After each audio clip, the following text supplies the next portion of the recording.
Semoga semua dalam keadaan sehat. Di zaman sekarang ini memang wishing everyone's healthy itu sangat-sangat penting ya, artinya ternyata ya. Yudi, I think you need to request to join ya.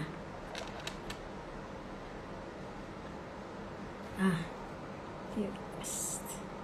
Yes. Aha. Selamat sore. Ini masih kelihatan. Sore Mbak Santi, sebentar. Woi. Bentar ya Mbak. Ya, ini dia. Kelihatan ya. Tanya. Selamat sore. Biasanya jam segini nih ngopi apa ngeteh atau apa nih? Ngopi enaknya. Biasanya ngopi ya? Ngopi jam segini nih. Saya kalau Jam ngopi, ya saya kalau ngopi pagi, sore gini ngeteh biasanya. Jadi ya supaya komplit dua-duanya ada kan. Kalau saya pagi Makasih. nyampe kantor sampai jam segini lah. Jam 3-an gitu. Oke. Jadi habis gitu, tapi WFH ya artinya ya? Atau apa itu artinya? WFO? Sebelum hari ini saya di kantor. Oh, di kantor ya? Oke. Ya. Alright. Terima kasih yang sudah saya sapa-sapa dulu teman-teman. Ada Pratama Weda, ada kakak saya Patricius, Hana Nurita. Selamat sore, terima kasih sudah join. Ini kita sore ini mau ngobrol santai. Mudah-mudahan sih sebenarnya bisa kita sambil ngopi ya sebenarnya. Saya panggil Mas Yudi ya, boleh ya? Ya, boleh, apa aja. Kita mau ngobrol tentang keamanan data pribadi di era digital. Oh, kayaknya serius banget ya. Tapi sebenarnya seberapa serius sih Mas? Data pribadi kita itu sekarang ini? Data pribadi, ya ini kalau kita mengaca ke zaman dulu mungkin data pribadi nggak terlalu penting karena bukan nggak terlalu penting, tidak menjadi sesuatu yang konsumsi publik dan tidak menjadi dasar untuk macam-macam hal. Nah, di era digital ini data pribadi udah kayak jadi keharusan ya, keharusan. Jadi kalau kita ya paling gampang kita mau apply rekening bank, kan data pribadi kita ada di situ. Apapun yang kita apply, kita butuh KTP seperti itu. Nah, dan perkembangan teknologi lah yang menyebabkan data pribadi itu menjadi sensitif akhirnya. Penggunaan handphone segala macam itu turut mendukung data pribadi menjadi sensitif. Seperti itu, Mbak. Jadi, saya panggil Mbak Santi aja gitu ya, biar enak. Iya, asal bukan Mas saja nggak apa-apa. Ya, oke. Sebelum kita lebih jauh ke situ, Mas Sigit, ada Mbak Lala, ada Enmar. Terima kasih udah join. Sehari-hari kan tulisannya di promo saya itu kan IT security consultant, gitu kan ya? Itu sebenarnya ngapain sih? Apa sih yang harus di-secure gitu? Ya sebenarnya saya lebih cenderung ke arah data di company sih sebenarnya, pengamanan data di perusahaan. Ya. Namun ternyata pengamanan data di perusahaan itu sekarang menyangkut pribadi. Dalam arti nggak cuma hanya data kayak perusahaan kan mungkin kertas-kertas terkait usaha atau data seperti itu. Ternyata tidak. Karena beberapa perusahaan mengambil email customer, dia butuh data customer kan, data email segala macam. Oh, zaman belum ada komputer, belum banyak, data-data itu hanya sebatas nama atau ya hal seperti itulah, nama, alamat, paling banter seperti itu. Fotokopi KTP zaman dulu, oke lah orang fotokopi KTP, nggak ada impact banyak saat itu. Nah, sekarang perusahaan pun selain perusahaan pun menyimpan data seperti itu, atau bahkan di luar dari perusahaan kayak kita sendiri, kita katakan semua orang kita sekarang punya nomor handphone. Nah, nomor handphone kita tahu harus registrasi zaman sekarang kan, pakai KTP dan kakak seperti hal. Nah itu tuh masuk nomor-nomor seperti itu udah mulai digunakan ke dunia digital. Nah itu yang harusnya kita mulai awasi hal seperti itu. Jadi itu yang menjadi tugas dan lingkup tanggung jawab seorang IT security consultant gitu ya, intinya memastikan bahwa data-data itu yang di zaman sekarang ini kan nggak mungkin kita nggak share data kita gitu ya, Mas Yudi ya. Nggak mungkin sama sekali, kita kan nggak hidup di gua ya. Kalau mau ke bank semuanya harus ngasih KTP, mau daftar vaksin KTP, mau apa lagi nih, mau ke rumah sakit, dan semuanya itu sekarang sudah disimpan secara digital gitu ya, betul ya. Jadi mau nggak mau kita nggak mungkin nggak ngasih gitu ya. Tapi kalaupun ngasih kan berarti data kita itu ada di dalam milik atau storage orang lain gitu kan ya. Yang saat ini ternyata kan bisa kesebar-sebar gitu kan sebenarnya ya, benar ya? Benar. Ya, bisa bilang kayak gitu. Oke. Lalu tadi kan kita ngobrol mengenai bahwa sekarang ini semuanya digital gitu ya. Kalau enggak, kita nggak mungkin bisa memenuhi semua kebutuhan kita sehari-hari kan gitu ya. Lalu kan nggak semua orang itu paham IT gitu, Mas. Nggak semua orang ngerti bahwa data yang kita kasih ke orang lain itu aman atau enggak. Kemudian kalau kita pakai media sosial udah pasti ada fotonya, kalau minimal nama lah ya, nama gitu, foto gitu. Itu semua sebenarnya kan artinya punya resiko ya, Mas, rentan ya itu. Iya, benar. Semua itu punya resiko untuk salah gunakan. Paling mudah nama. Kadang saya pernah kejadian punya teman ada yang punya akun mirip dengan dia. Bisa bilang sama soal nama ya, nama persis. Toh kalau di sosial media itu memungkinkan, ada sosial media yang memungkinkan itu, ada yang enggak. Yang kemudian ini memungkinkan karena dia tidak melihat dari penamaan, karena bisa aja seperti nama saya, nama Yudi itu bisa aja 100 orang gitu. Nah dia memperbolehkan nama itu, yang membedakan adalah cuma ID-nya yang membedakan. Namun user biasa tidak bisa melihat ID itu, tentunya sistem yang bisa melihat. Nah teman saya itu disamakan nama dengan orang lain. Dengan dia kayak imposternya mencoba memposting sesuatu yang seolah dia itu kejadian seperti itu.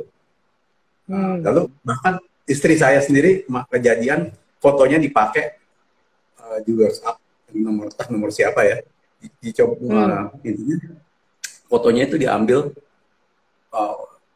untuk katakan menipu orang lain. Itu banyak kejadian karena tuh yang bocor bukan dia, temennya dia. Tadi bocor, dia bisa lihat teman-temannya siapa, ada foto di situ, dia dan diambil. Banyak kejadian seperti itu. Iya. Kalau yang dalam skala yang sederhana tuh kadang-kadang nomor handphone lah ya. Kalau misalnya ngirim JNE gitu, kan selalu pasti masukin nomor handphone kan di situ. Informasi gitu ya. Itu sesuatu yang sangat simple gitu ya. Dan tiba-tiba entah kapan tiba-tiba terima SMS, ada judi lah, ada pinjaman online lah, ada yang kadang-kadang dipakai oleh orang lain untuk kemana-mana kah gitu kan. Nah lalu kita ini terus nggak bisa ngapa-ngapain dong. Terus gimana? Ya itu. Jadi kayak untuk nomor telepon sendiri sih beberapa ada triknya sebenarnya. Kita pertama umumnya paling gampang kita punya 2 nomor. Yang satu nomor untuk kegiatan yang umum-umum, itu memang untuk urusan yang sifatnya pribadi seperti itu. Dengan cara seperti itu kita bisa mengurangi resiko. Gitu. Oke.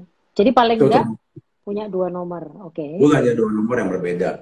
Yang biasa dilakukan untuk mengurangi permasalahan. Lalu untuk pengiriman, misalnya kita sekarang tahu kita beli apa semua online. Kita tahu di paket kita kan ada ditulis nomor telepon segala macam. Nah setelah terima, bagian nama dan alamat itu kalau bisa digunting-gunting lah, dihancurkan. Karena kalau kita pengen tahu alamat seseorang paling gampang kan ya dari situ, dari nama, dari sampah-sampah yang nama itu, surat menyurat itu. paling gampang kan. Dan nama, alamat, dan nomor telepon seperti itu. Nomor telepon itu sensitif sekarang karena kita tahu dengan nomor telepon perbankan segala macam itu bisa diakses kan karena ada token di situ. Ada beberapa bank masih pakai token di SMS. Tuh. Ya. Jadi bahwa ada apa namanya ini era digital yang sangat maju, cepat, semuanya praktis gitu, tetap saja membawa risiko gitu ya.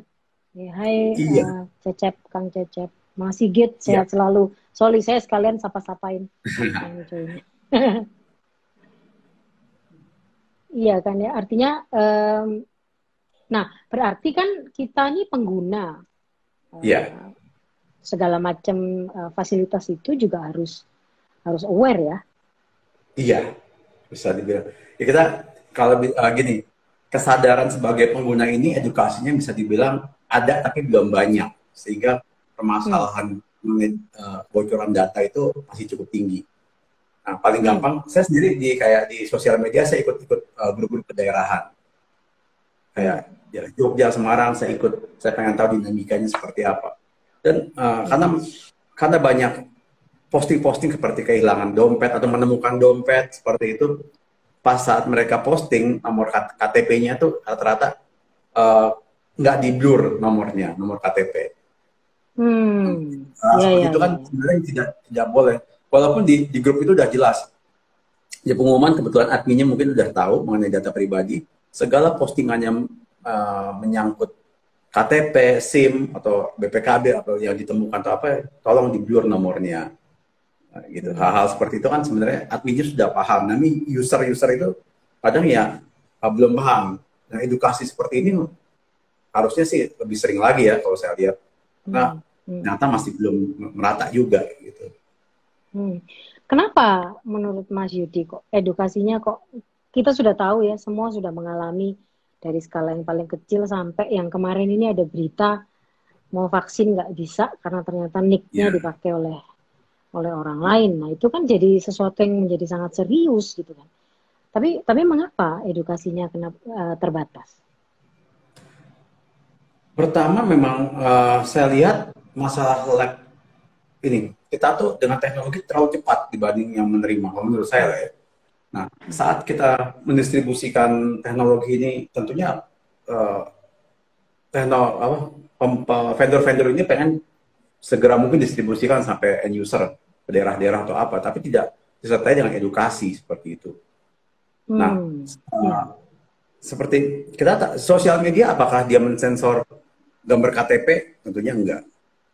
Yang dia sensor terbatas, ya hanya bisa menyocokkan muka atau apa, teknologi seperti itu. Tapi untuk data-data surat menyurat tentunya tidak, karena setiap negara tentunya berbeda. Dan saya rasa dia juga belum melakukan itu. Dan kita tahu penggunaan KTP itu, ya paling sekarang kalau ada KTP di nol di internet atau googling aja lah nomor KTP atau KK, kita bisa lihat dia udah divaksin atau belum. Paling gampang seperti itu. Ya kan? Paling gampang kalau kita membuka KTP, paling gampang seperti itu. Paling parah, KTP itu dipakai untuk membuka rekening bank. Paling parah. Karena paling parah, kejadian pencurian data paling parah itu selalu menyangkut keuangan. Larinya ke keuangan. Iya. Nah, Caca bilang, dia bilang memang user yang punya peran sangat besar gitu ya, bertanggung jawab. Kemudian dia bilang action phishing itu menyasar user interception ke sistem yang lebih complicated. Gitu ya, betul lah itu. Itu Kang Cecep gitu yang phishing itu nggak perlu complicated kok.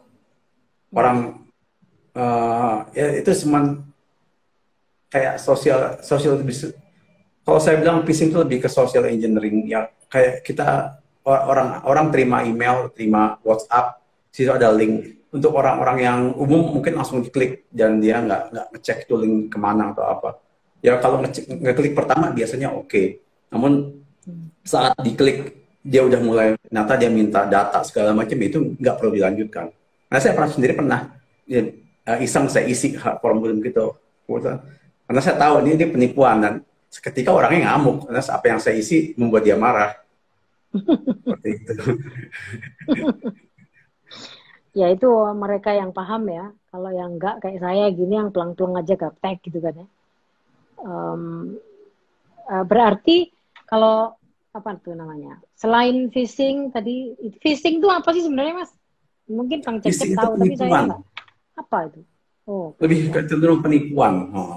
Jadi Hmm. kayak saya tulis selamat ulang tahun Mbak Santi, ini ada Hmm. kado online, silahkan klik link ini seperti itu. Atau Mbak Ah. Santi mendapatkan hadiah, tolong klik untuk mengambilnya, tolong isi data di Hmm. link berikut seperti itu. Nah, Hmm. data-data itu banyak. Kalau yang WA atau apa, mostly dia minta data kita pribadi.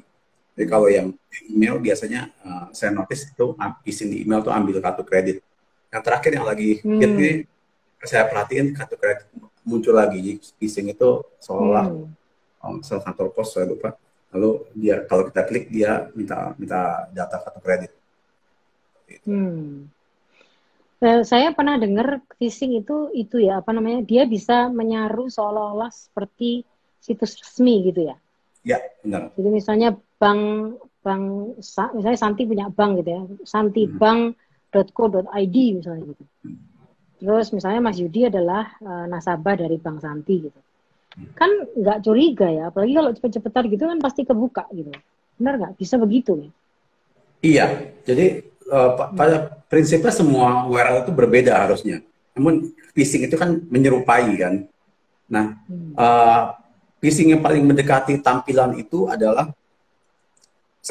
yang hurufnya kayak A-nya huruf bahasa Jerman tuh. Jadi yang ada Hmm. titiknya seperti itu. Kan dia kan bisa diketik sebagai kode ASCII gitu. Nah, orang umum melihatnya kan oh A kayak gitu. Santinya A-nya pakai A, tanda titik di atas seperti itu. Kayak gitu-gitu. Hmm. Nah, itu Hmm. juga menjadi apa? Menjadi salah satu permasalahan kalau untuk orang Hmm. awam. Nah, dia nggak ngerti hal seperti itu. Itu phishing yang paling menyerupai. Kalau yang phishing yang kasar seperti kejadian-kejadian di WhatsApp atau di mana, ya itu yang jadi pakai blogspot atau apa. Yang kita tahu blogspot kan itu nggak ada bukan situs resmi, tapi ya banyak orang percaya juga gitu seperti itu. Nah, itu, Yang itu. hadiah dari Ini ada bank A. pertanyaan, ya, maaf, ada pertanyaan dari Mas Heru. Bagaimana Hmm. cara mengetahui link form valid atau fake atau hanya ambil dari data kita? Ya, kalau kita tahu form itu kita mesti cari ini dulu. Kita lihat URL-nya dan pengirimnya siapa, benar nggak ini, apakah kita berbisnis dengan dia atau ini teman kita atau bukan. Itu yang kita harus pastikan. Cara memastikannya ya kita uh, kalau kita tidak pernah berbisnis dengan dia, ngapain kita mengharapkan dapat uang dari dia kan kayak gitu, ya kan? Hmm. Kalau kita tidak Hmm. pernah berurusan dengan dia, tiba-tiba dapat email, ya kita lebih tanyakan dulu nih benar nggak seperti itu. Hmm. Karena kalau Hmm. uh, hal-hal seperti itu paling itu di sisi end user, di luar dari sistem. Hmm. Tentunya kalau kita ngomong sistem, apalagi sistem email, itu kita punya sistem perlindungan sendiri. Yang kalau saya jelaskan di Hmm. saat ini mungkin panjang jadinya Mbak, jadi nggak Panjang. perlu ngobrol lagi nih. Ya, Jadi ya. ngobrol-ngobrol Ya, serius ya, ya. jadinya. Nah, itu Iya. ada, jadi sistem sendiri itu punya perlindungan. Namun saya selalu bilang tidak ada sistem yang 100% aman. Human garis terakhir ini harus teredukasi. Hmm. Itu yang menurut saya lebih oke Ya. dibanding dengan mengandalkan sistem 100%. Tuh. Betul. Nah, kita harus Dan nggak ngecek semua orang, sebenarnya. ya. Ya, ya.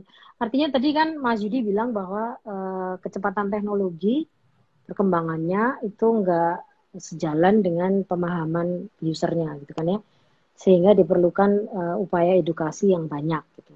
Sementara upaya edukasinya juga kayaknya nggak bisa keep up juga dengan perkembangan teknologinya gitu. Nah, berarti tadi seperti yang disampaikan oleh Kang Cacep di sini beberapa kali, ya Hmm. tanggung jawabnya ada di kita-kita ini ya, user-user kayak saya dan Mas Yudi dan teman-teman gitu kan ya. Iya, bisa dibilang begitu tuh gerbang terakhir karena memang ya Hmm. targetnya kan pasti kita ini kan. Itu gerbang terakhir. Hmm. Sistem hanya membantu. Namun tidak ada sistem Hmm. 100% tentunya. Nah, kita Hmm. harus aware dengan ya kalau nerima apapun ya kita cek dulu, self check. Itu apapun pasti bisa dilakukan. Hmm. Nah, self check itu ada ininya nggak sih Mas? Apa tuh istilahnya? Apa aja sih yang harus dicek gitu? Kalau misalnya saya nih punya akun di Facebook gitu, atau saya zoom in nih, misalnya lagi zoom meeting gitu ya dengan teman-teman gitu. Terus kan kameranya nyala tuh, kan saya on video on dong. Lalu ngobrol dengan beberapa orang gitu kan. Itu kan artinya kami ini sebenarnya sudah di dunia maya ya. Somehow sudah tayang di situ kan. Wajahnya kami, muka saya kayak gini, namanya saya begitu. Itu kan semua sudah dikenali berarti gitu kan ya. Nah, berarti kan kita udah nggak bisa protek apa-apa lagi, bukan? Ya, ini kejelekannya yang saya bilang, kayak kejelekannya teknologi nggak sejalan dengan penyedia, katakan, kalau muka tuh setahu saya terakhir dipakai untuk perbankan. Mereka butuh, kalau buka di zaman COVID gini, buka harus kita pegang KTP, kita dipotret seperti itu. Selfie dengan KTP-nya. Nah, buat saya, kejadian seperti ini nih pada akhirnya banyak yang dimanfaatkan. Karena saya juga notice di beberapa, tadi, grup-grup kedaerahan tadi, banyak orang yang diterima, yang disuruh memfoto dengan KTP-nya. Atau diedit di caranya. Jadi seolah ini akan dipakai oleh orang lain dan gimana? Jadi foto itu dipakai oleh orang lain untuk membuka account. Nah seperti itu agak riskan memang. Biometrik untuk KTP KTP walaupun kita udah punya belum menyeluruh dipakai. Baru beberapa bank besar yang pakai. Kayaknya akan segera diwajibkan semuanya dipakai itu. Emang harusnya selain teknologinya maju, vendor-vendor katakan dan vendor-vendor dan pengguna teknologi itu juga harus maju. Terakhir usernya, seperti itu. Nah, tadi pengguna teknologinya seperti bank atau apapun, yang harusnya tidak menggunakan fotokopi KTP lagi, kan sudah ada biometriknya, sudah ada digitalnya, itu bisa dimanfaatkan. Nah, beberapa bank besar sudah memanfaatkan ke arah sana. Karena saya terakhir ke bank mulai tanyain segala macam biometrik saya diambil, dicocokkan seperti itu. Namun itu tadi mengambil data seperti itu nggak gampang juga, karena kan harus ada do dan don't-nya. Karena pemerintah nggak bisa sembarangan kasih akses orang untuk akses biometrik seperti itu. Memang harus ada, setahu saya regulasinya lagi dibentuk. Itu kembali lagi saya bilang agak telat, namun harus. Ya, bagi teman-teman yang baru join, terima kasih. Kami sedang ngobrol mengenai keamanan di data pribadi di era digital ya. Bersama saya sore ini Mas Yudi Kukuh, IT Security Consultant dari Asset Indonesia. Kita barusan ngobrol tentang berbagai macam bentuk penipuan secara teknologi ya Mas ya. Dan seringkali kita nggak sadar gitu bahwa KTP, nama, alamat email, bahkan wajah kita pun sebenarnya bisa disalahgunakan gitu ya Mas. Ya. Ya, ini tadi Jimmy bilang verifikasi apps yang mensyaratkan foto diri sama KTP selalu bikin deg-degan. Memang gitu ya Mas ya? Ya. Karena bisa dibaca. Saya sendiri nggak mau untuk verifikasi apps yang pakai foto wajah segala macam, saya deny. Oh, saya udah kadung waktu itu pernah. Jadi dengan inosennya gitu, pas pose pakai KTP, pakai. Ada dua yang saya hindarin, fotokopi verifikasi wajah sama fingerprint. Kan ada aplikasi yang buka aplikasi bisa dengan pakai fingerprint, saya hindarin. Bagi aplikasi nggak jelas. Yang pakai password biasa aja. Gitu ya. Jadi lebih baik ya sudah kita nggak pakai aplikasi itu daripada data kita kemudian nanti disalahgunakan gitu ya Mas ya. Artinya kita harus tahu nih. Kalau nggak ada pilihan, ya mau nggak mau. Misalnya kalau ternyata aplikasi itu memang kepake, legit lah, legitimate, ya mau nggak mau kita kasih. Tapi kalau memang kita merasa nggak terlalu penting-penting amat, mendingan dihindarin. Tapi taunya legitimate atau enggak, ya kalau ya oke, kalau misalnya bank besar ya oke lah ya. Atau Ya, apa perguruan tinggi terkenal atau ternama misalnya butuh ya seperti itu. butuh kalau Kecuali yang nggak kita terlalu membuka dikasih misal aplikasi edit foto tapi minta contoh foto kita gitu ya enggak lah, atau fingerprint kita untuk hmm, membuka nggak usah dengan cari aplikasi lain. hmm, oke. Ada pertanyaan juga dari Kang Cecep nih, privacy ID amankah Mas Yudi? Private ID kan itu as a penyelenggara SSL ya, paling gampang umumnya pakai SSL itu sertifikat digital. Dia Hmm. private ID itu aman karena dia memang sertifikat digital. Karena kedepannya itu surat-surat udah nggak pakai materai 10 ribuan lagi. Hmm. Kalau udah ngomong di dunia Hmm. digital, surat-surat nanti stempel digital itu private ID. Oh itu istilahnya private ID ya. Oh, Kang Cecep Private ID itu lebih nama paham perusahaan. daripada saya nih. Nah, Hmm. nama perusahaan itu private ID banyak kok, nggak cuma private ID. Oh, oke. Oke. Ada pertanyaan dari Tiara. Saya punya online shop. Biasanya diminta foto diri sama KTP untuk verifikasi all shop di e-commerce seperti Shopee dan Tokped. Apakah itu dijamin aman? Hmm, jaminan nggak ada. Namun gini, kalau online shop ini setahu saya memang mereka minta. Dan mau nggak mau kita kalau ya kita tadi sekali lagi kita yakin dengan aplikasinya ini benar dari Shopee dan kita berbisnis dengan dia ya nggak ada pilihan mbak. Kecuali kita Hmm. mau ganti aplikasi lain. Kayak Hmm. yang disebut itu e-commerce seperti Shopee dan Tokped setahu saya so far oke, masih oke. Hmm. Oke. Jadi marketplace-nya, e-commerce-nya pun juga mengaruh ya. Ya, Seberapa percayalah. prominent atau seberapa reputable.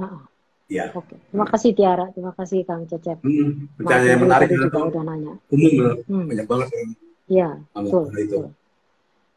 Iya. Jadi sebenarnya bisa dibilang yang uneducated mengenai ini sebenarnya lebih banyak ya Mas ya. Iya, itu yang ditakutkan. Karena Hmm. paling gampang nih, nomor nomor nomor telepon lah. Kita tahu cuman butuh nick sama nomor kakak kan. Coba Mbak Santi googling aja kartu keluarga di Google, Hmm. pilih gambar, abrek di situ. Hmm. Itu bisa kita katakan orang bisa menyalahgunakan nomor-nomor yang ada di situ kan. Hmm. Hmm. Iya, ya betul. Kejadian kayak kemarin yang vaksin salah nomor aja kan sebenarnya oke. Saya baca berita selanjutnya itu ternyata si orang itu salah menginput nomor. Itu menunjukkan Hmm. kalau kita mau vaksin sebenarnya kalau nggak diperiksa KTP tentunya ya, dia pengen nyebut nomor berapa aja memungkinkan kalau ada tempat yang nggak terlalu ketat pemeriksaannya kan. Saya nggak yakin Hmm. dari berapa ratus ribu tempat vaksinasi seperti itu ya pasti ada yang buru-buru atau apa dia pengecekannya kurang seperti itu. Nah, Hmm. takutnya ada menyalahgunakan. Tapi so far sih setahu saya oke. Kejadian kemarin juga salah input ternyata. Hmm. Saya sapa Romo Adam. Terima kasih sudah join Romo paroki saya nih, Romo Adam. Oh, Aktif di sore Romo. media Instagram. Ada pertanyaan tadi, sebenarnya VPN itu plus minusnya apa ya terkait keamanan data? Plus minus VPN. Plusnya dulu biar asik. Plusnya kalau pakai VPN, terus kalau punya TV berbayar kayak Netflix apa, dapat saluran. Kalau VPN-nya ke Eropa, salurannya saluran Eropa. Filmnya lebih dulu dibanding yang Asia. Terus Hmm. restriction juga lebih kecil, seperti itu asiknya. Jeleknya Hmm. VPN, kalau kita VPN ke tempat yang nggak jelas, yang ada data Hmm. kita, traffic kita juga di tap. Jadi Ah. gitu. Jadi kita ngetik apa di sana, dia kumpul di kolek datanya. Itu yang jelek. Karena emang jahat. Hmm. Log-log semua Hmm. ada. Di luar dari itu, kalau kita VPN, tapi akses websitenya atau aplikasinya ke Indonesia jadi berat. Artinya mendingan gak usah Ah, oke. VPN. Nah, sesama di Indonesia Hmm. ngapain kita VPN keluar negeri dulu. Pakai Karena VPN. konsep VPN biasanya keluar Indonesia. Jaringan kita keluar Oke. Indonesia. Dan itu artinya data kita pun sampai ke luar Indonesia gitu intinya gitu ya. Bisa dibilang begitu ya secara Iya, iya.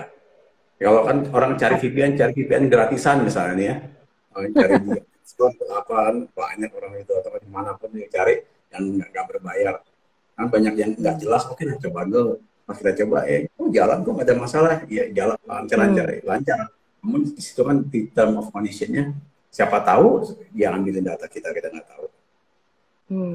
Ya. Itu memungkinkan. Jadi main in the sangat middle attack, memungkinkan. Istilahnya. Jadi ya sudahlah kalau kita di Indonesia ya nggak perlu pakai VPN kan ya, mungkin supaya aman gitu ya. Kecuali mau browsing yang aneh-aneh gitu kali ya pakai VPN. Nggak usah browsing aneh-aneh, nonton yang film terbaru katanya kan rilisnya duluan di sana. Biasanya orang VPN dulu. Gitu. Karena duluan gitu ya Mas ya. Yang udah premier di Amerika gitu misalnya gitu duluan bisa. Oke. Ya. Kasus Disney kemarin kan gitu. Mulan, film Mulan. Mulan yang hanya ada di Disney Channel itu kan orang pengen banget nonton film Mulan itu mereka ini VPN dulu. Oh gitu. Dan bisa ya sekarang memungkinkan ya. Memungkinkan dunia digital Mbak. Ya itu dia, aduh. Kadang-kadang kita bisa menjadi siapapun yang di dunia digital. Iya. Apalagi nggak pakai muka. Kalau misalnya kita diskusi nggak pakai muka aja, siapa yang bisa ngobrol kan? Iya betul. Nah itu apa namanya? Seringkali karena dia nggak kelihatan ya, nggak kasat mata tuh kadang-kadang bikin kita lupa ya untuk berhati-hati gitu ya. Bahwa semua data kita itu terbaca oleh secara digital gitu ya. Padahal kita sebenarnya nggak ada maksud apa-apa, tapi toh tetap aja jadi korban gitu karena ada banyak orang yang memaksimalkannya untuk keperluan-keperluan yang nggak benar gitu ya. Terima kasih Romo, terima kasih pencerahannya katanya. Dan tadi kita sepakat ya bahwa edukasi itu sangat penting gitu ya, meskipun dia selalu kalah cepat dengan kemajuan teknologi. Nah, saya jadi pengen nanya nih, Mas Yudi kan ada di PT Prosperita Asset gitu ya. Lalu kalau Anda yang berada di industri itu gitu ya, apa kira-kira yang sudah Anda lakukan gitu, atau yang ingin dilakukan lebih jauh lagi berkolaborasi mungkin dengan pihak lain? Ya, kita banyak lakukan edukasi seperti ini. Kayak kita punya blog kita baca pikir share.org seperti itu. Konsep baca, pikir, lalu share. Jadi orang tuh kalau itu jangan posting hoax atau apa. Nah, sesuatu itu harusnya dibaca, dipikir, di share. Nah, kebetulan kalau di situ kebanyakan tentang ini teknologi digital. Apa nama blognya, Mas? Baca pikir share.org. Baca pikir share.org. Oke. Kita harus mulai sering baca itu ya, karena itu banyak tulisan mengenai kemajuan digital dan apa yang seharusnya kita waspadai gitu ya. Ya kebetulan karena ini dunia security, tulisannya kebanyakan dunia security sih memang. Namun kadang kita juga tulis di situ tren-tren terkini di Indonesia. Gitu. Ya kayak hal-hal apa ya terakhir itu yang kita langsung ikut di Indonesia. Kasus-kasus ya yang lagi snackdown kemarin yang katanya handphone ada malware-nya yang bisa memonitor sebagai itu, kita coba berbicara di situ. Spyware istilahnya. Ada spyware. Ada pertanyaan Mas, apakah akses free wifi di tempat umum aman untuk digunakan? Kalau saya tidak akan melakukan akses free wifi, saya lebih baik menggunakan dari telco yang saya pakai. Saya tidak menyarankan free. Toh harga kuota sekarang udah nggak mahal dan jauh lebih aman dibanding free. Karena free itu bisa di tapping, bisa disedot datanya, man in the middle attack. Jadi kalau misalnya saya connect ke free wifi, lalu ada ternyata wifi itu yang membuat ada orang iseng, itu saya bisa ambil datanya, Mbak. Gitu ya. Jadi kalau misalnya nongkrong di kafe, kalau dulu sebelum pandemi atau nanti sudah pandemi gitu ya, terus kan selalu ada wifi-nya gitu ya. Lalu kita menggunakan itu, artinya itu free kan ya? Itu artinya bahaya sebenarnya, riskan ya? Iya. Kalau saya terpaksa harus menggunakan wifi, ya biasanya saya lagi traveling saya pakai wifi. Saya harus VPN. VPN ke tempat yang saya tahu, yang ya ke kantor atau ke kantor umumnya, dan saya tahu di jalurnya aman. Jadi internet saya tidak pakai. Wi-Fi itu hanya sebagai alat terhubung saya. Data saya tetap encrypted. Gitu. Kalau harus terpaksa pakai Wi-Fi, ya harus pakai VPN lawannya. Paling aman begitu. Ada repot sih kesannya, Mbak. Ini istilah-istilah baru nih, Mbak. Iya. VPN apa segala macam. Saya tadi juga agak loading. Dia banyak term. Banyak term memang dia gitu. Iya, term-term yang teknis itu. Juga mungkin itu antara lain yang membuat kami pengguna yang bukan orang berlatar belakang teknis atau IT menjadi punya kendala double gitu ya, karena ada istilah-istilah yang sangat asing gitu ya, yang tidak tahu apa artinya gitu. Dan tapi kalau blog-blog yang tadi di-share oleh Mbak Kris di sini tuh www.bacapikirshare.org itu menerjemahkan juga istilah-istilah teknis ini ya, membuat orang biasa jadi paham gitu kan ya. Kebetulan kita menulis itu dengan asumsi orang sudah tahu beberapa istilah, tapi untuk istilah paling baru kita kasih penjelasan. Memang plus minus lah ini soal edukasi ini. Minusnya, kalau plusnya kita tahu lah ya. Minusnya apa Mas? Yaitu jargon. Ya, edukasi ini minusnya kalau misalnya nggak semua orang percaya. Bukan minusnya dalam arti edukasinya. Tapi kadang-kadang kita ngomong apa. Saya pun pernah, ya ini saya di salah satu usaha grup saya bilang, masa KTP orang di-share di sini, saya bilang malah dimarahin. Benar itu KTP ada KTP tamu gitu loh. Yang harusnya nggak boleh di-share di publik gitu. Ya. Kadang-kadang orang yang meminta pun sebenarnya belum punya pemahaman yang mendalam juga mengenai data security ya ternyata ya, sehingga mereka nggak ngerti kalau orang nolak gitu ya, bisa gitu ya Mas ya. Iya, seperti hal gitu. Ya paling gampang kayak kasus-kasus kayak ini. Kalau kita jadi tamu di sebuah perumahan klaster, kan kadang-kadang dimintain KTP-nya kalau supir, apa segala macam. Nah, kalau kasus katakan security-nya nakal, difotoin, dimanfaatkan bisa. Kasus kayak itu mirip seperti kasus kalau kartu kredit, jelas orang langsung nafsu pakai. Ada kasus seperti di salah satu kafe kan dulu ada tuh, modelnya kayak open ya. Misalnya kalau saya makan minum sama teman-teman, oke, kartu kredit saya pegang dulu, nanti habis seberapa di close aja nanti terakhir. Saya lupa istilahnya apa kalau di kafe.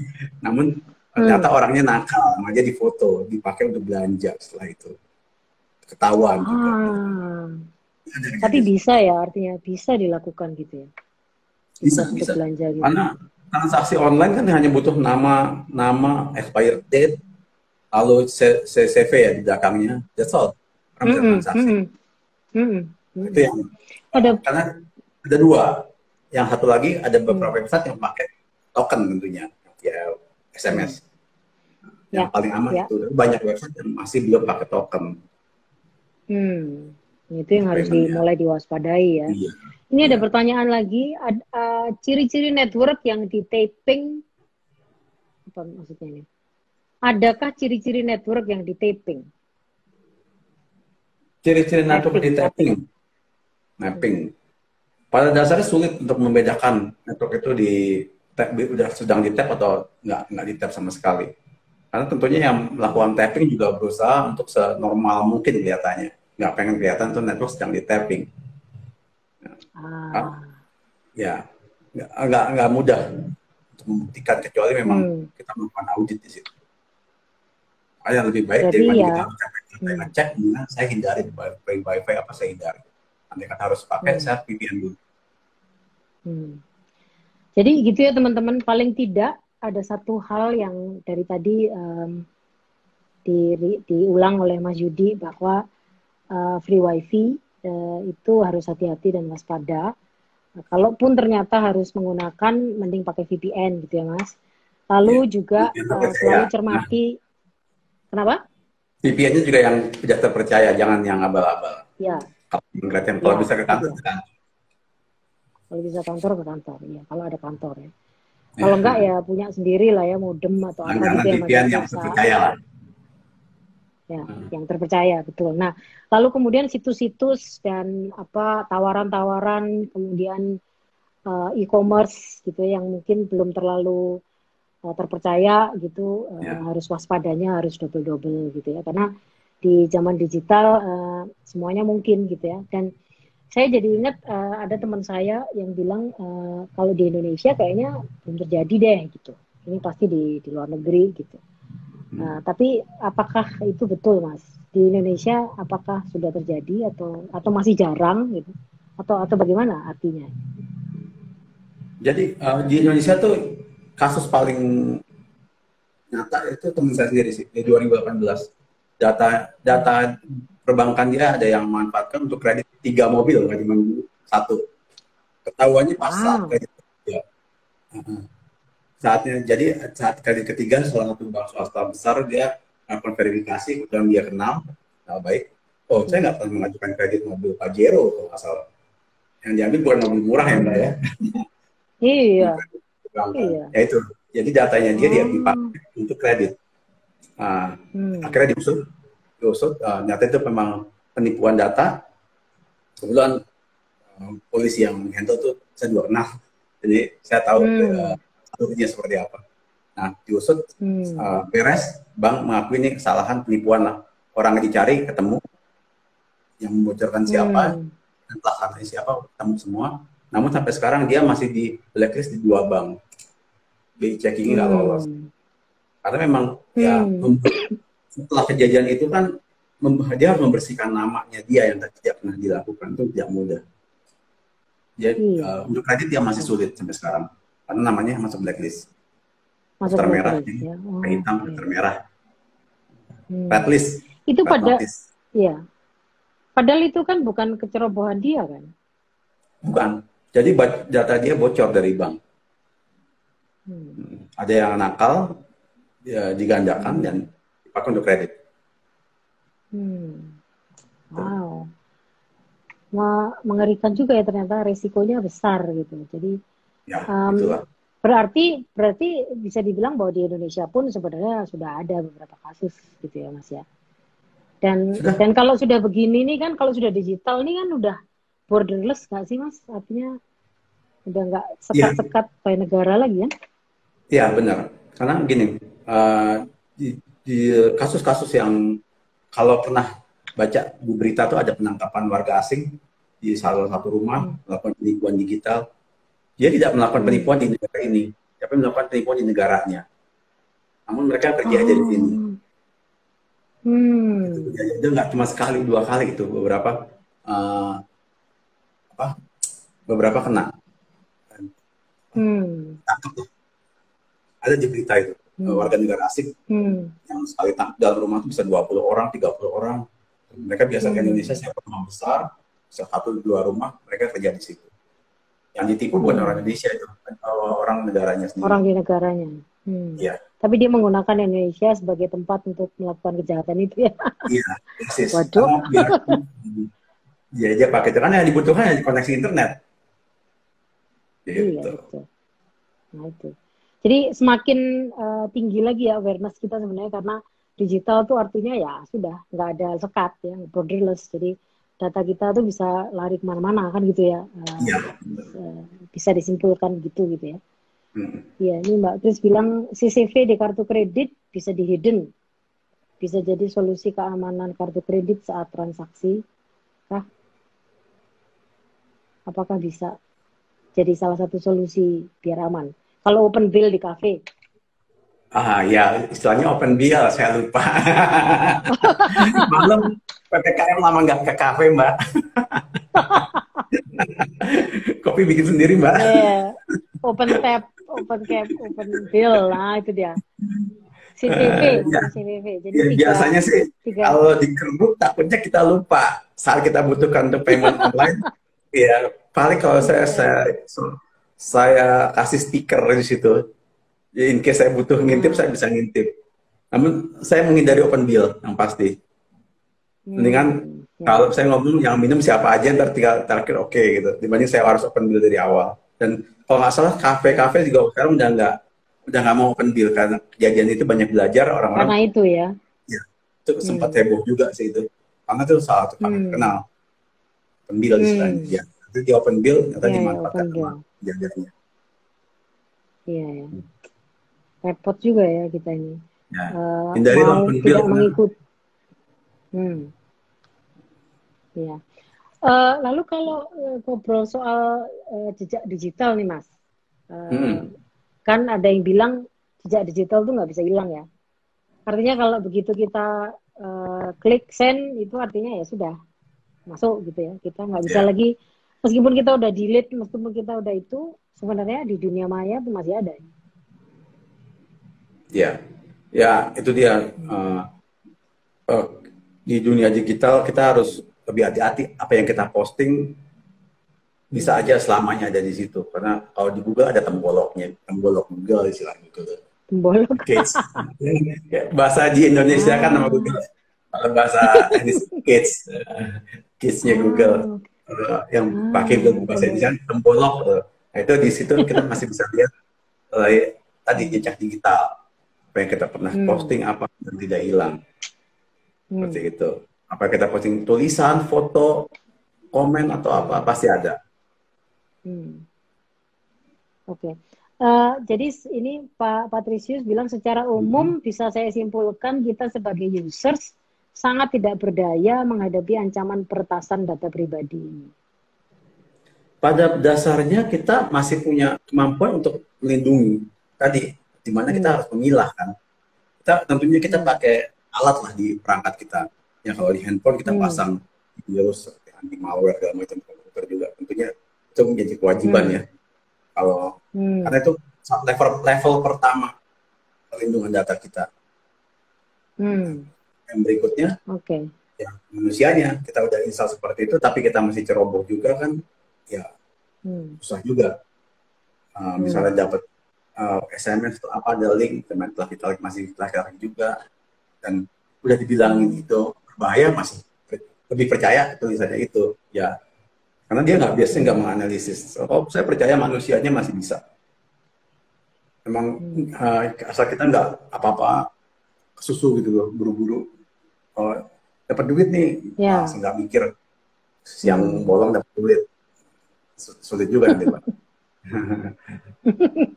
Ya betul. Nah tadi Mas Yudi nyinggung soal peralatan ya, artinya apa namanya? Kalau orang seperti saya gitu ya, yang mungkin tidak terlalu paham, tidak terlalu cepat aware mengenai kemungkinan kejahatan dunia siber gitu istilahnya. Berarti sebenarnya ada alat atau ada external device yang sebenarnya bisa bantu ya. Tapi meskipun itu pun tetap membutuhkan kewaspadaan kita sebagai user ya. Ya, benar. Tak manusianya dan yang itu, diputuskan. Dan itu HP bisa, tablet bisa, laptop, desktop bisa semua. Ya, karena semua yang bentuk digital buatan manusia pasti ada plus minusnya kan. Nah, pasti ada semua vendor semua saling membantu lah melakukan patching sana sini. Ya. Jadi memang harus kerjasama ya antara kita sebagai pengguna dan ada alat bantu gitu ya. Membantu kita menjaga data-data kita. Ya, makanya minimal kalau kita punya handphone, pastikan handphonenya bisa diupdate terus OS-nya, aplikasinya. Jangan kita pelit-pelit dengan kuota, wah ini nggak usah update ya, besar sekali. Karena biasanya update itu umumnya, bagi sistem operasinya Android seperti itu, security update. Kita update lah. Kita punya laptop yang kita update jadi update, apapun sistem operasinya. Seperti itu. Gitu ya. Nah, itu paling dasar. Paling dasar. Ya. Jadi notifikasinya kita on-kan saja gitu ya. Jadi setiap kali ada update kita tahu gitu ya. Iya. Nah, kalau untuk, jadi lebih baik lah kita update terus daripada ntar dulu yang ada colongan gitu ya. Iya. Benar. Tapi untuk pemakai laptop yang sering kerja di laptop itu menurut saya aktifkan lah, dan itu wajib paling dasar. Ya setelah update kita kasih pakai ya software security kita taruh di situ, bikin enteng dan segala macam. Dan software security itu kan tidak memberatkan ya seharusnya. Harusnya tidak memberatkan karena dia harusnya membantu, nggak memberatkan. Yang memberatkan berarti bukan software security itu. Software memberat. Oke, tapi itu pun juga sesuatu yang kita pun juga harus aware ya bahwa kita sebagai pengguna memang harus teredukasi, setiap kali harus membaca update, setiap kali harus masuk ke blog-blog seperti yang tadi itu, tapi juga paham bahwa tools yang bisa turut mengamankan pun juga kita juga harus update mengenai itu gitu ya artinya. Iya, jadi prinsipnya gini, kalau kita beli barang, kita tahu apa yang kita beli dan kita tahu bagaimana memaintain barang itu. Sederhana itu. Kita beli laptop, kita jangan cuma bisa pakai laptop sama ngecharge. Nah, ketika kita tahu bagaimana membuat laptop ini nggak lemot, misalnya kan kita harus bersih-bersih juga atau apa seperti itu. Gambar kan harus dibuang-buang juga. Paling simpel kerjaan-kerjaan simpel seperti itu. Lalu kita tahu ini barang digital, di mana kalau laptop itu kerjaan kita, skripsi kita, berarti kita butuh anti malware tentunya. Jangan sampai kena ransomware atau masalah-masalah seperti deskripsi kita hilang, jadi masalah kan. Kalau gitu kita harusnya gimana kita membeli sesuatu kita bisa memaintain atau minimum kita bisa tanya ke orang lain yang bisa memaintain itu. Kalau kita mungkin gaptek nggak masalah, gaptek tuh dia berhak untuk mempunyai perangkat kan. Saat ini kan banyak orang-orang yang bisa ditanyakan kalau punya masalah atau apa, ada service centernya lokal atau gimana bisa bertanya di sana. Ya, betul. Ya, jadi berarti merespon lah ya Pak Patrisius, kita sebenarnya masih punya daya upaya untuk tidak sama sekali hopeless gitulah ya. Yang penting kita punya habit untuk selalu mengupdate. Kita punya perangkat-perangkat security yang memang diperlukan kalau kitanya nggak paham gitu ya. Lalu ada artikel yang educating mengenai itu gitu ya. Ada banyak hal yang sebenarnya kita bisa lakukan sendiri gitu kan ya Mas. Ya, kalau kita masuk dunia digital, sejak kita memahami dunia digital itu ada apa aja sih. Mungkin nggak perlu pakar di situ, tapi kita tahu, oh ada ini, ada itu. Ya. Yang ada do dan don't-nya lah. Ya, betul. Dan mungkin sharing-sharing seperti ini pasti bermanfaat, membuat orang jadi aware lagi gitu ya. Saya juga jadi ini, saya udah terprotek belum ya gitu, saya udah belum ya gitu. Notifikasi mengenai updating software atau operating system udah nyala belum ya? Ganti password gitu, Mbak, jangan lupa ganti password. Ganti password. Iya nih. Berkala. Dan berkala tuh berapa lama Mas? Beda-beda di setiap, katakan kita punya e-commerce ada berapa? 3 yang top, 3-3-nya kita beda semua.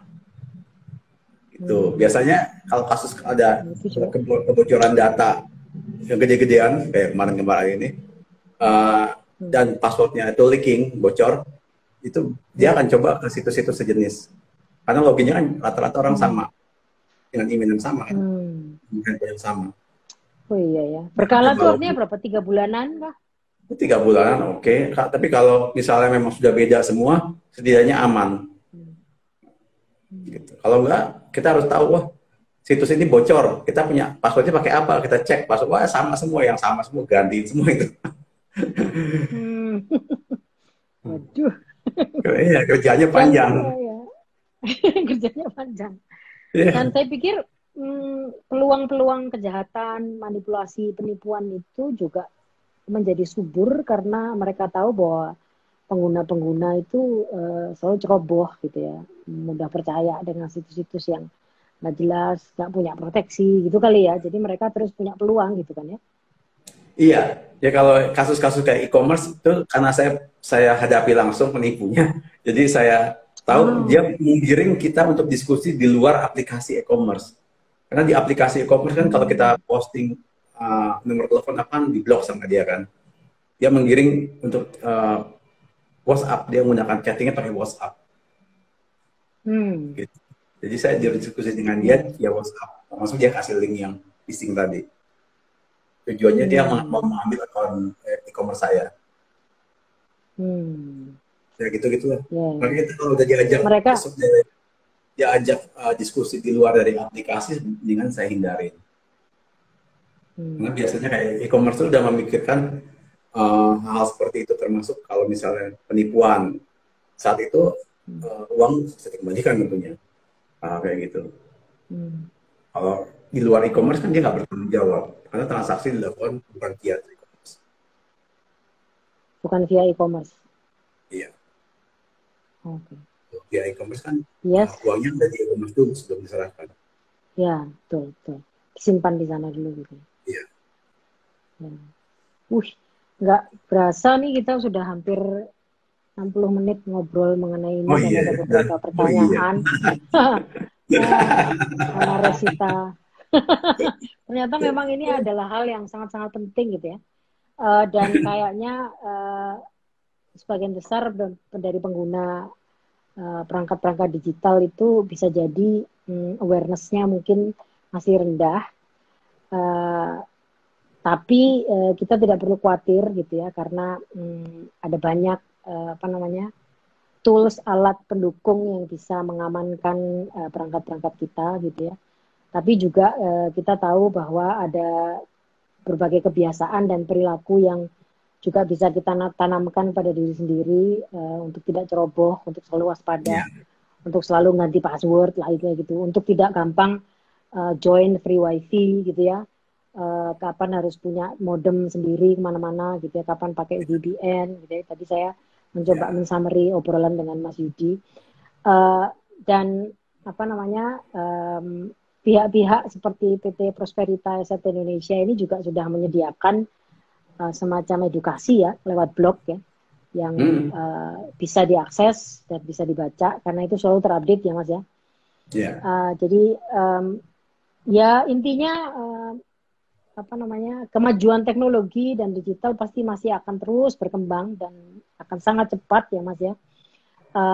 Dan seharusnya teknologi digital itu memudahkan hidup kita untuk memenuhi segala kebutuhan kita sehari-hari. Tapi jangan lupa bahwa kejahatan, niat buruk itu lurking in every corner gitu kan ya Mas. Jadi kita tetap harus waspada, harus mendidik diri sendiri dan paham bagaimana cara kita memproteksi data-data kita, memproteksi perangkat-perangkat kita, dan senantiasa mencari informasi dari sumber-sumber yang benar, seperti kira-kira salah satunya adalah Mas Yudi, IT Security Consultant dari PT Prosperita Asset Indonesia. Terima kasih sekali Mas Yudi. Sama-sama Mbak. Sudah mau ngobrol, sharing, ada banyak pertanyaan, tadi ada banyak yang join. Mungkin ada semacam closing statement, kayak penyiar TV gitu deh. Apa paling yang menjadi kebiasaan baik itu loh, kebiasaan baik kita dalam di dunia digital, habitnya kita harus mengubah habit lah. Kalau tadi ada free wifi, jangan main langsung connect, tapi kita harus pikir panjang juga. Jangan mudah terpancing dengan hal gratisan di dunia digital. Iya, betul. Kata orang, there is no freelance. There's no such thing as freelance ya. Apapun yang gratis kita harus curiga nih sekarang. Iya, harus kita bertanya dulu, bener nggak? Atau kalau nggak, oke, gratisnya diterima, tapi sistem keamanan kita tetap pakai. Iya, bener.